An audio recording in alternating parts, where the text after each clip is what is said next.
And I'll go further to say that His Imperial Majesty has the Spirit of Christ within him, a very, very strong Spirit of Christ that guide him in his ways, his steps, and his doing. So anyone want to feel safe in their ways of life, listen to the Rastafarian and their movement, and then draw up the life of His Imperial Majesty Haile Selassie, and make a comparison that one may learn that the life of His Imperial Majesty is like the life of Christ Jesus, our Lord, right?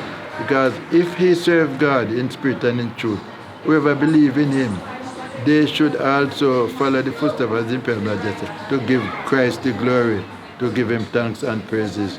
This is one of my strong advice to anyone, especially those who has interest in following the footsteps of His Imperial Majesty. The world may deny him of his great works, his love, but they can always deny him what is the truth, and the truth cannot go away. The truth will always be there with us.